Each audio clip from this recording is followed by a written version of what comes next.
¿Qué tal? ¿Cómo están? Muy buenos días. Soy Ronald Fernández. Bienvenidos. Y esto es Diálogo Abierto. Como todos los días tenemos invitados excepcionales tratando temas interesantes de la sociedad.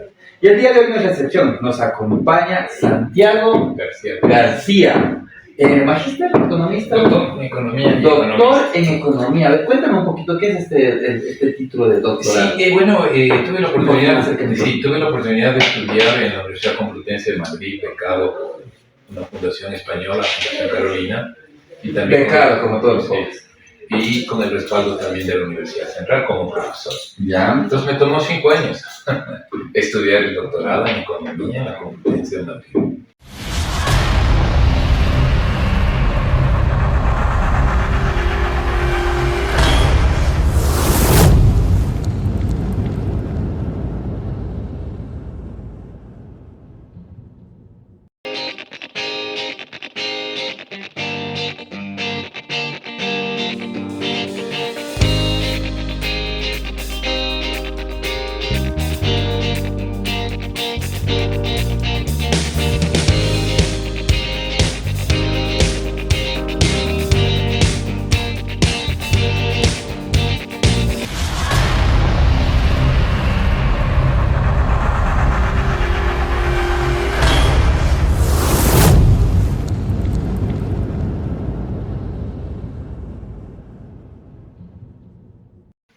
¿De qué se trata este doctorado en economía? Cuando hablamos de economía, vemos la canasta básica, vemos vemos que no tenemos plata, claro. Hablamos de economía y vemos que no hay plata en el bolsillo. Bueno, rápido piensa en el bolsillo. Bueno, la economía es una ciencia súper amplia, diversa, complicada, compleja.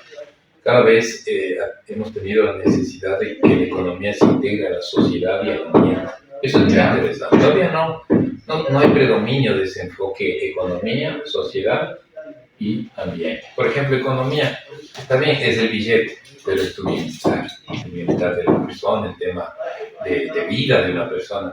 Pero billete, vida y sin ambiente tampoco funciona, ¿no? Por ejemplo, aquí en esta ciudad necesitamos tener un ingreso, vivir, pero necesitamos que sea un entorno saludable, ¿no? Entonces la economía va por ese ámbito y exige mucho entender esta realidad, ¿no? Lo económico, lo social y lo ambiental. O sea, a ver, es la conjugación de tres puntos que garantizan, por decir, la dignidad de cada persona. Exacto. Porque la economía mucho tiempo se hizo muy instrumentalista, ¿no? Se yo veo la economía como la administración. De recursos. Sí, o sea, como una administración, sí. O sea, más técnica que práctica. Pero esa es una visión muy que va en desuso. Tiene que ir en desuso. Tenemos que cambiar porque cuando administro recursos, mi preocupación es solo ser, por ejemplo, y está bien, tengo que buscar ser eficiente. Pero la eficiencia, si no tengo una contraparte social de bienestar social, y hoy en día, si la eficiencia me dice rompe medio planeta porque tengo que ser eficiente, pues la cosa se complica, ¿no? Entonces, estos 3 puntos son claves y hay que estudiarlos, es una ciencia. Claro, es que cuando me mencionas economía, lo primero que viene es Rafael Correa, fue economista, claro, casi después del país. Bueno, o sea, lo que mencionan, ¿no? Para unos fue bueno, para otros no fue malo. Exacto, hay mucha gente. ¿Sabes que yo hice mi tesis doctoral, así que conozco bien de cerca la Cuéntanos para que todos nos entendamos económica? Yo no me meto en los temas muy políticos ni como persona tampoco, porque también detrás de eso hay muchos afectos, ¿no? Y desafectos, y esa es la vida. Y esa es la vida de un político, porque el político le quieren mucho, no le quieren nada o le odian mucho. Pero en mi caso como académico hice mi tesis doctoral, me tomó mi tesis como 3 años y entré a analizar a profundidad qué hizo Rafael Correa, su gobierno. Cuéntanos. ¿Qué hizo? Queremos entender, a ver, ¿qué hizo? Ese es un punto. Yo lo califiqué al modelo económico del correísmo como un modelo que buscaba mucho el beneficio social, que buscaba garantizar derechos, a tono con la Constitución garantista de derechos, la nueva Constitución llamada así, la del 2008. Pero tenía un problema, ya lo dije yo en 2002, el modelo no se va a sostener, porque había mucha política que requería recursos fiscales, por ejemplo. Y resulta que en 2013, 14, 15, los precios del petróleo se caen de 60, 80, 120 dólares, cayó a 30. Y de Yapa, en 2016, tuvimos un terremoto. Entonces no hubo la fuerza ni había la política necesaria para sostener el modelo social. Pero hubo plata, que en esta, si hablamos de terremoto, hubo tanta plata, los cantantes, artistas, gente que tenía recursos económicos, ¿no? O sea, decían que con todas esas donaciones se podía reconstruir el país 2 veces. Sí, no, me parece que ahí es un poquito exagerado, pero al final del día lo que quiero decir es que una de las insostenibilidades, llamemos, del modelo era el tema fiscal. Ya. Porque se dijo, no, aquí gasto porque gasto, si hay que endeudarse, hay que endeudarse, si hay que pedir plata a los chinos, se les pide. Entonces eso poco a poco se ha convertido en una bola de nieve, hasta hoy, ¿no? Porque... Sí, pero es que aquí, no sé, bueno, ahí sí aclárame un poquito las ideas, porque cuando hablamos de economía, de política, vemos que el Estado, primero, es un Estado obeso, no obeso, sino es algo que toca darle, Sí, y al final no produce nada. Entonces, es como una fundación que te pide para alimentar a perritos en la casa. Tenga la plata, pero nunca se ven resultados. Sí.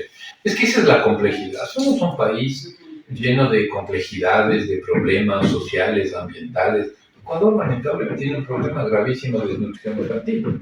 Sí. Segundo o tercer lugar en América Latina como país con mayores niños desnutridos. Hoy la población activa, por ejemplo, la que tenemos la posibilidad de trabajar, mayores de 15 años, ¿no es cierto?, con capacidad de trabajar. ¿Cuál es el problema? Y eso viene desde 2014, 15, las curvas de empleo informal siguen subiendo. Entonces, por eso digo, o sea, el modelo interesante también que son maltratados. Mira, y cada vez más abuelitos en las calles, más adultos mayores en las calles. Yo tengo un dato en el sentido de que gran parte de trabajadores, llamémoslo así, de la tercera edad, hasta un 80% de trabajadores de la tercera edad, incluidos jubilados, trabajaron en el sector informal. Y ese es un problema porque significa que cuando tú llegas a la vejez no tienes el respaldo de la seguridad social. Entonces tienes que apelar a tus ahorros, pero si yo viví en la informalidad toda mi vida, ¿con qué ahorros tengo? Y mucha gente apenas vive con lo que alcanza para sobrevivir. Exactamente. Entonces, pero yo puedo trabajar, el informal trabaja hasta cuando las fuerzas le dan. Entonces cuando me vuelvo una persona a la tercera edad, envejezco, entonces no tengo ninguna garantía para garantizar mi vida digna. Y pasa la responsabilidad a la familia que también es pobre. Entonces es una complejidad que nadie estudia eso, nadie quiere verlo. Es una cadena. Es una cadena tremenda, como digo. Entonces, la economía no tiene, y no había un buen modelo económico, a mi modo de ver. Había la buena intención de hacer muchas cosas por lo social, por los bonos, está bien. Pero debe haber una base material que soporte a ese modelo social. O sea, y ahí había problemas. Debería también ser sostenible. Exacto, hace días atrás hablábamos de cómo debería ser un modelo de país. O sea, un país debería tener empresas públicas que garanticen que la empresa pública es sostenible, no que el Estado tiene que mantener. Entonces, que en base a eso, de esos parámetros o de ese reglamento, que tenga una empresa pública, por decirlo así, CNT, dar servicios, buena calidad, tener buenos ingresos, tener rentabilidad, manejar con calidad a los empleados, bajo esas normas, darles espacios para que otras operadoras puedan abrir. Pero ya teniendo una norma. Ahora, si tenemos un CNT que el Estado mantiene y el Estado invierte, ¿cómo le hacemos competir al empresario con las mismas características cuando el empresario no tiene esa cantidad de plata? Esa es mi crítica que yo hago muy práctica al progresismo. O sea, todos los planteamientos del socialismo siglo XXI o los planteamientos progresistas. Es un ejemplo de Argentina. O sea, en todos los gobiernos de Kirchner y de Fernández, o sea, Argentina casi se destruye. O sea, yo creo que ahí... ¿Cómo le ves ahora con Milei? A ese punto voy. O sea, casi se destruye porque creo que hay mucho peso de lo ideológico.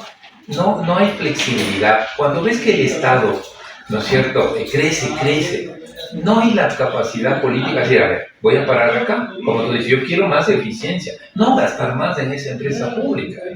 Los bonos sociales son fundamentales, por supuesto. Yo no puedo dar bonos a todo el mundo. En Argentina se da bonos en función del número de hijos que uno tiene. Entonces Aquí tienes un bono solidario, pues mientras más hijos, más dinero recibes. Pero tienes que ir trabajando a la par.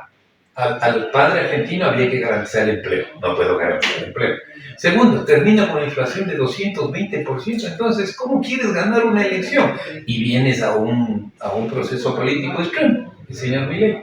Porque tenías un modelo extremo, sin sustento económico adecuado, sin flexibilidad, para adaptarme a la realidad, para buscar un Estado que sea potente, fuerte, pero viable, para que la sociedad asuma su responsabilidad también. ¿El empleo quién lo debe dar? El empresario.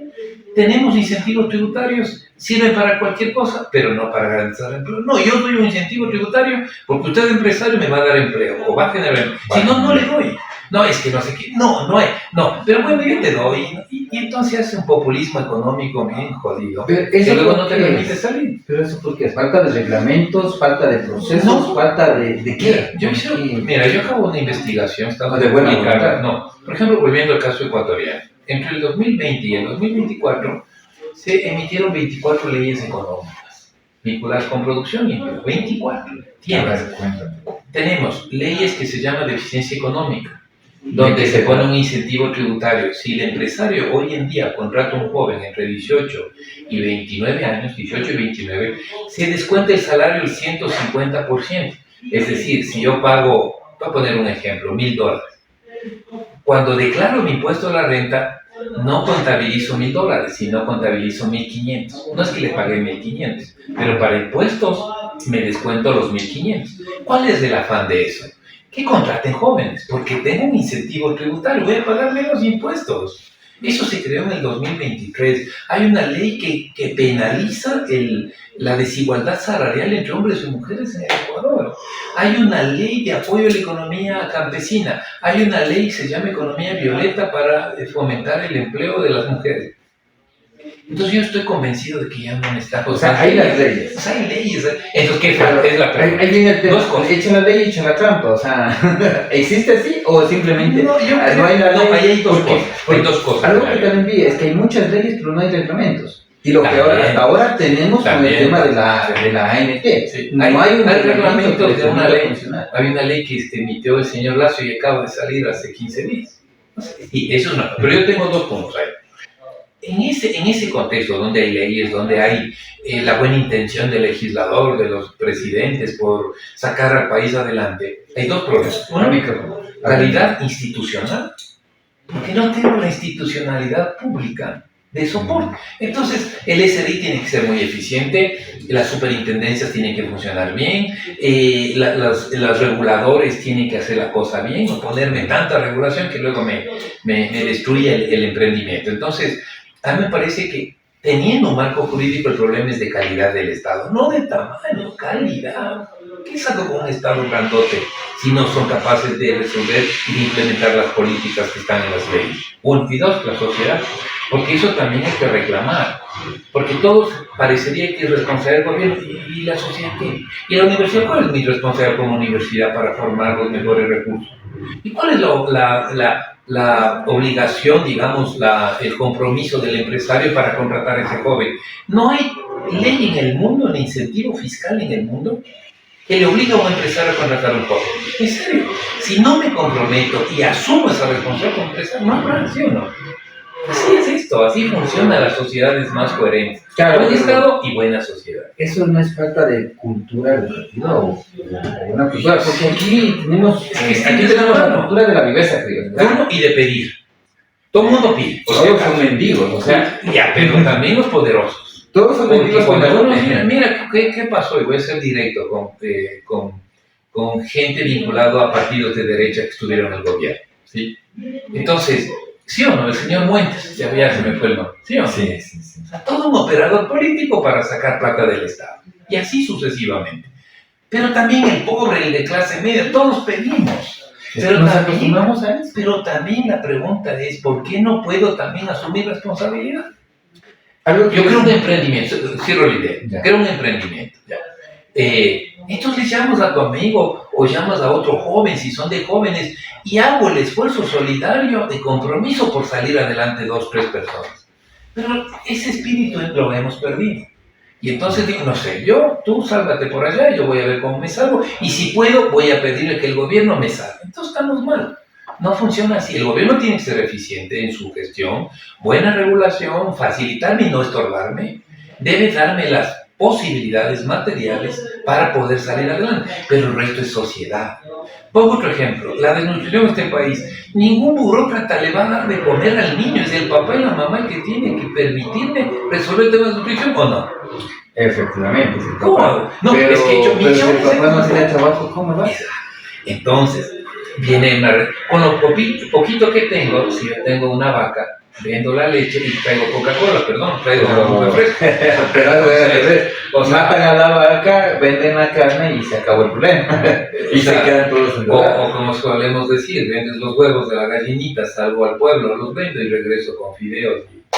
Sí, pero lo que quiero decir es, no quiero criticar por la nada, lo que quiero decir es mi responsabilidad como padre de familia, mamá, papá, sacar adelante a mi hijo desnutrido. Pero el gobierno tiene que ayudar, yo estoy a favor. El bono. Ahí también tienen el tema de la buena educación, una cultura educativa. El tema es que aquí primero nos enseñan a que todos son enemigos, porque desde que salen las organizaciones sociales, vamos a pedir que el Estado nos ponga las calles, vamos a pedir que el Estado nos ponga la luz, vamos a pedir que el Estado nos arregle el parque porque están robando. O sea, todo tiene que ver con el Estado. Pero cuando vemos en las manifestaciones, yo les algo que siempre les he dicho a todos: ¿por qué no exigen las obligaciones? Exacto. ¿Por qué no exigen? Bueno, ustedes, yo exijo, esta marcha es para exigir que nosotros vamos a ser responsables de este parque y queremos que el Estado nos ponga la luz, pero nosotros no vamos a ser responsables. O sea, dar la contraparte, como en todo. Sí, como en todo. Por ejemplo, hay temas de seguridad. Los barrios que menos delincuencia son los barrios organizados. Exacto. ¿Sí o no? Tengo una cámara, viene el municipio, me pone una cámara, a nadie le importa, nadie cuida y se destruyó la cámara. Se acaba la cámara. ¿Sí o no? Entonces tengo que yo también como sociedad responsabilizarme en lo económico, pero, responsabilidad en lo social. Pero eso también es una cultura educativa, nosotros nos enseñaron a teorías. Y me mencionabas algo de la academia, y ahora que tú estás en la academia también quería decir, o sea, ¿por qué la academia saca empleados? En 2013, 2014 creo que era, que no sé qué país fue que dijo que Ecuador es una mano de obra barata, porque solo produce empleados. No hay empresarios, todos salen con su tesis a pelearse una plaza de empleo, pero nadie sale con su proyecto a generar una empresa. Bueno, ahí hay una contradicción, digamos. Ecuador es uno de los países con tasas de emprendimiento más altas de América Latina. Que fenece diariamente también. O sea, y el problema que tenemos es que todos mueren, todos, una buena mayoría antes del año. Entonces, pero hay el espíritu, digamos, empresarial, de emprendimiento. Yo creo que hay dos cosas ahí. Uno, los recursos económicos y de sostén de esos emprendimientos no lo hay. Pregunto a un joven, si va al banco público que hoy tenemos, no te da nada. No. Y entonces, ni el Banco de Ecuador ni la CESMAD. ¿Por qué? Porque no hay una buena banca de desarrollo. Es banca que debe implementar los gobiernos. ¿Qué han hecho? Te cuento ¿Qué han hecho con la banca pública?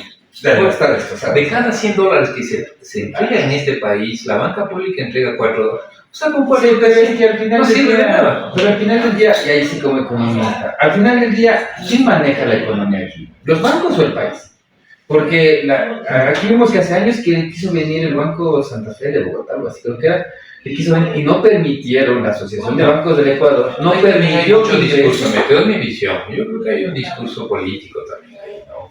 De buscar enemigos. Y muchos políticos se han declarado enemigos del sistema financiero. Y una cosa que hay que entender, el sistema financiero se conforma por bancos y por cooperativas de ahorro y crédito.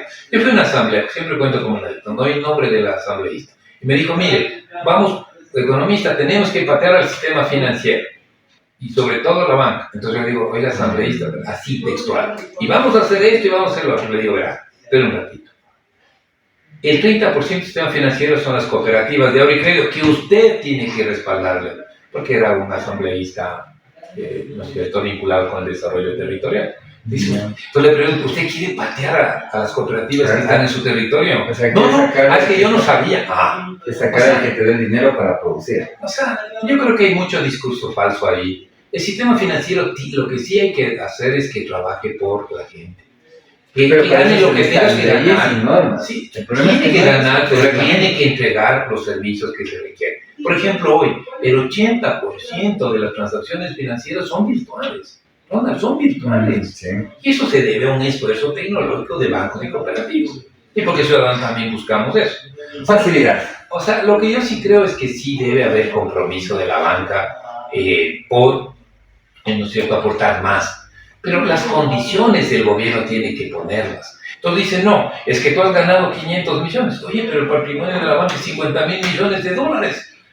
Entonces hay mucho discurso medio falso, doble discurso, lo cual no quiere decir no haga nada, no, hay que presionar que el sistema financiero, incluido las cooperativas de crédito, financie microcréditos. Sí, pero debería ser organizado, porque Sí, hoy vemos exacto. lo que más créditos se dan son créditos de consumo. Pero le dices, voy a poner un negocio y Por la una gente razón. y no te apoya, no te apoya. Pero por una razón hay un principio económico. El consumo dice, verá, voy a comprarme un auto, sí señor, lleve. No pude pagar el crédito, te quito. Voy al A emprendimiento. ver, no, yo he visto las leyes de los créditos de consumo de algunas cooperativas que se muestran al norte, por donde yo vivo, y te dan créditos de consumo de $500.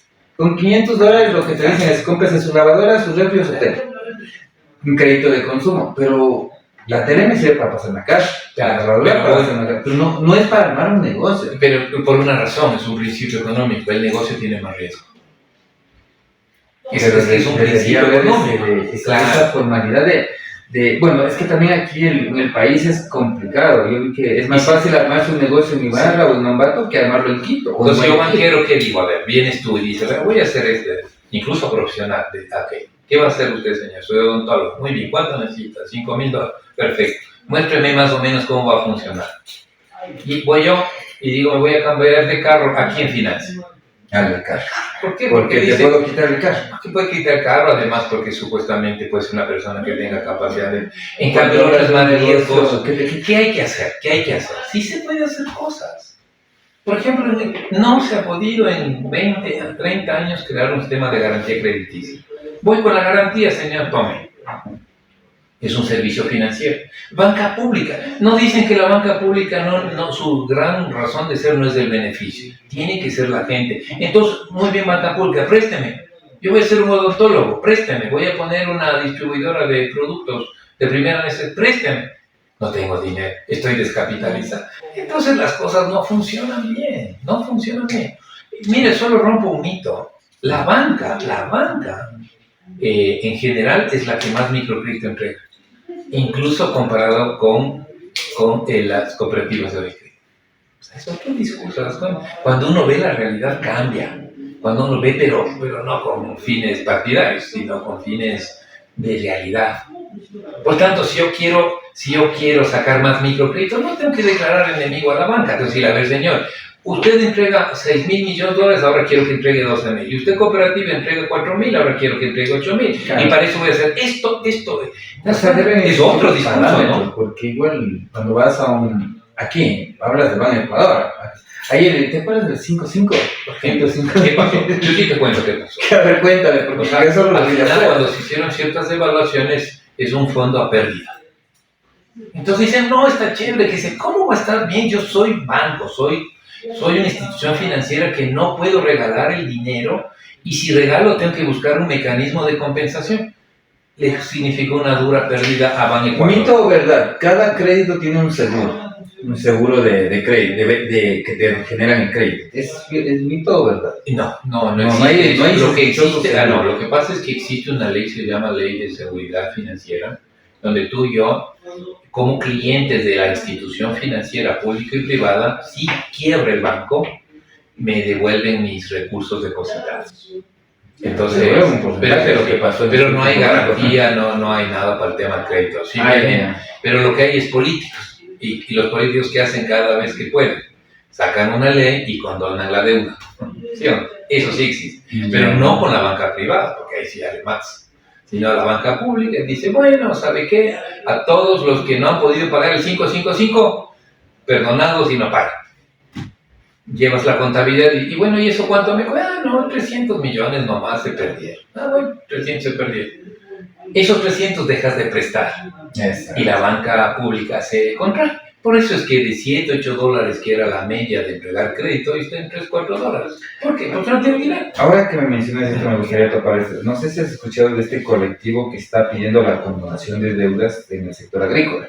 Sí, está. Entonces, tu opinión acerca de eso. O sea, Bueno, no sé cuántos millones serán. claro, eso por ejemplo habría que medir, algo se salió a la luz, ¿verdad? 15, 20 millones, entonces uno dice, bueno, si es que es un caso de emergencia, hay algunas experiencias que no necesariamente son malas porque son temas de emergencia. Y también cuando yo sí creo que debe, y esa ha sido la discusión, que ya si toca mismo hacer esta condonación, tiene que hacerse bajo parámetros técnicos y legales. ¿Y eso qué significa?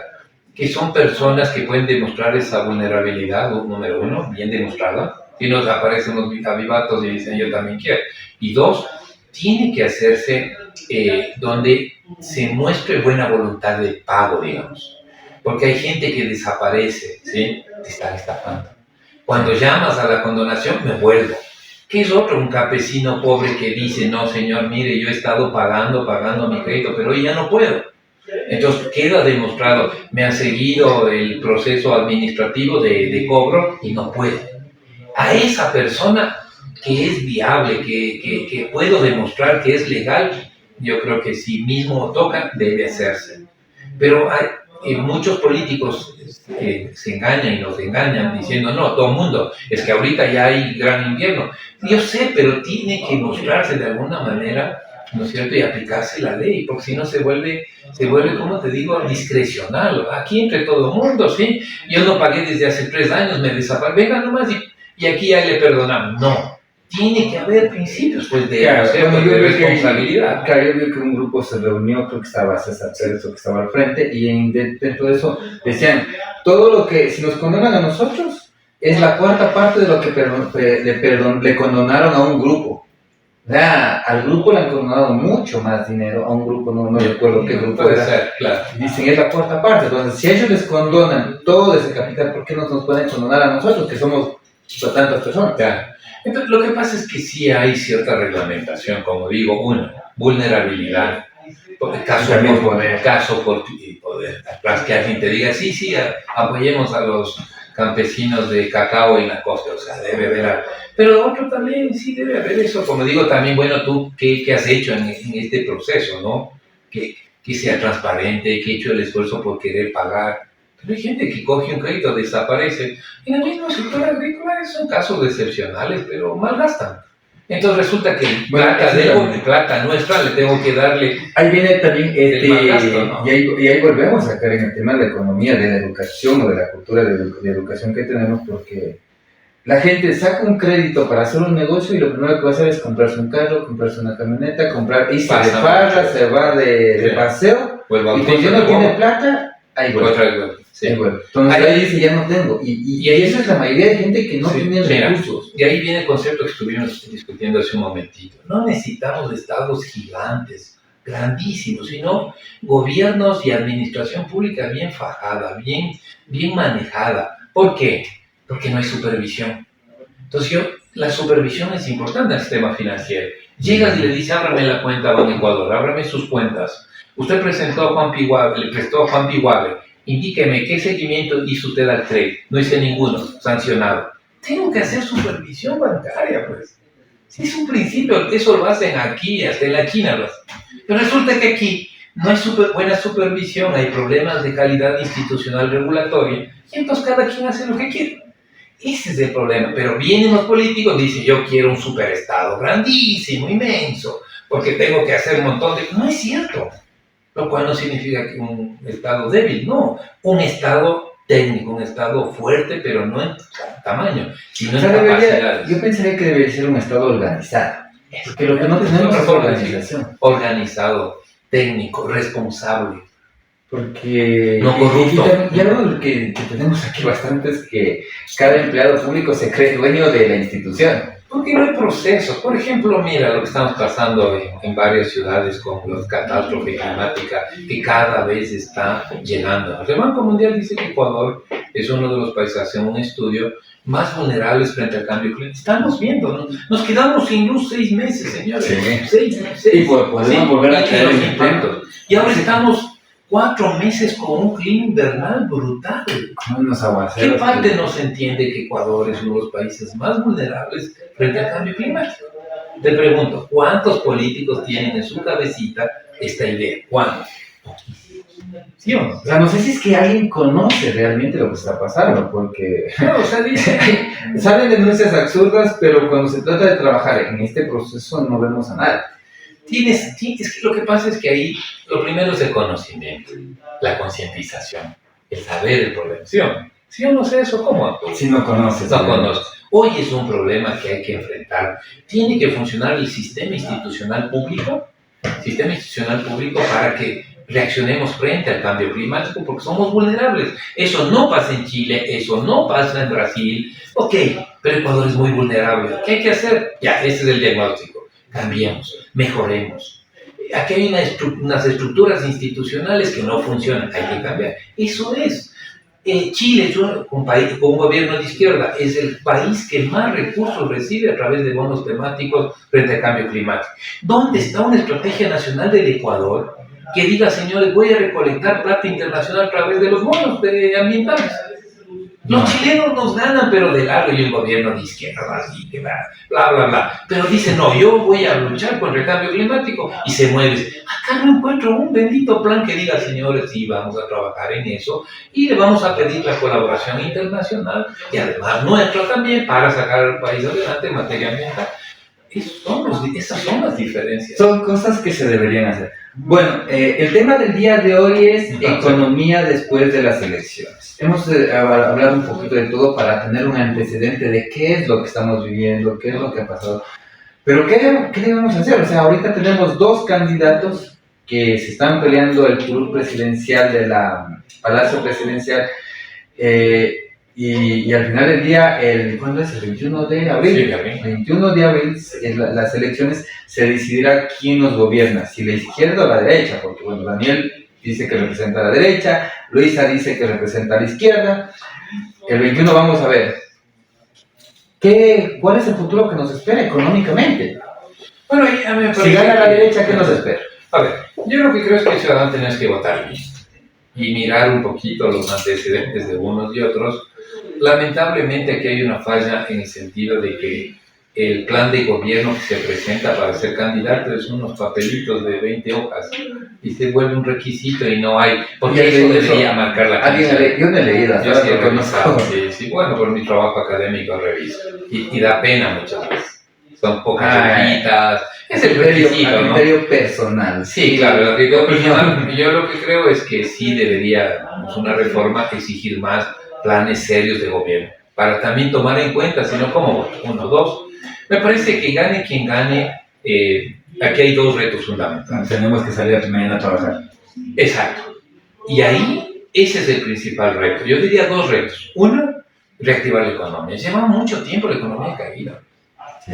La economía se cayó, en el 2019 ya no hubo crecimiento económico. Y nos viene una pandemia brutal, el COVID-19 a nivel planetario, que al Ecuador le costó muchas vidas y mucha caída económica. Se cayó casi 9% la economía. Pero el problema es que Ecuador, luego del 2020, viene el 21, 22, 23, la economía no funciona. O sea, no funciona en términos de que tenga crecimiento económico para generar empleo. Claro, pues que tampoco hay inversión, no hay productos, no hay dinero. Y ese reto es el que tenemos que decir cuál de los dos candidatos en su determinado momento nos plantean políticas que nos permitan sacar al país adelante en materia de crecimiento, de reactivación económica. Se mediante el plan de gobierno que tiene cada uno, si gana Daniel Noboa, ¿qué deberíamos hacer o cuál sería nuestra economía? Claro, si gana, yo lo que creo, si gana Daniel Noboa, tiene que hacer muchos cambios, empezando por su equipo económico y el resto. Gente más técnica. O sea, gente con equipos de trabajo que... ¿Crees que tienen pésimos asesores? Como dice, o sea, son runrunes que pasan por ahí que no tienen asesores. Hay deficiencias, ¿no? Hay deficiencias ahí. Creo que debe también haber cierto equilibrio regional en los principales cargos, ¿sí? Y tiene que haber equilibrio también de formación. O sea, necesitas de conocimiento, que haya un conocimiento experto sin descuidar. Yo entiendo la política, ¿no es cierto? ¿Sí? Y en el caso de la señora Luisa González, me parece que ahí Hay que aclarar, yo creo que hay más incertidumbres que certidumbres en los planteamientos económicos. ¿Por qué incertidumbres? Por ejemplo, otra vez, que no nos diga, como el señor Arauz, voy a coger la Reserva Internacional. 2, ¿qué voy a hacer con el FMI? Verá, yo con el FMI no les quiero ver de lejos. O sea, así no se hace política pública. O sea, tengo que tener claridad. Sí, señor, el FMI me sirve hasta aquí. Yo gobierno con autonomía, voy a hacer esto. Pero si digo de entrada, yo de una vez le voy a dar una patada. O sea, no, yo no encuentro ahí O sea, entras generando resistencia. O sea, no. Sí. Podría ser un discurso para no ganar. Ahí sí, Podría decir, porque dices, o sea, voy a cerrar la FMI. El FMI. Ahora, yo he escuchado, para ser equilibrado, he escuchado a la señora Luisa González y al correísmo. Sus planteamientos son interesantes en temas sociales. Bueno, bonos para mujeres, bonos para ¿no es cierto?, para salir adelante en los derechos sociales. Perfecto, eso era bien. Pero ¿de dónde sale la plata? Exacto. Dicen, nosotros sí respetaremos todo el tema de menor extractivismo, tratando de buscar el apoyo de ciertos sectores ambientalistas. Yo estoy a favor del ambientalismo, pero estoy consciente que necesitamos recursos de nuestra naturaleza para educar a nuestros jóvenes. Ahí ya difiero. Y la minería, ¿cómo se escribe? En menor escala genera la minería ilegal. Y la minería por ejemplo, ilegal es lo que más destroza. No está claro los dos discursos. En cambio, luego también se quiere ir al otro extremo, ¿no? Acabo de pasar con esta posible delegación al bloque, ¿no es cierto?, este bloque petrolero. Y, ¿no es cierto?, nunca hubo la información necesaria para la sociedad. Nos hemos pasado con colegas, ¿no es cierto?, más de 15 días tratando de encontrar y armar los números, y no pudimos armar los números para dar un pronunciamiento, digamos, independiente de cierta manera, porque no había la información. Entonces yo creo que hay que buscar las cosas mucho más equilibradas para sacar adelante. En ese tema de Sacha, lo que mencionaba, no, me da la plata y se hace válido el convenio. Si no me dan la plata, no me dan, o sea, no sé si funciona así. O sea, es así.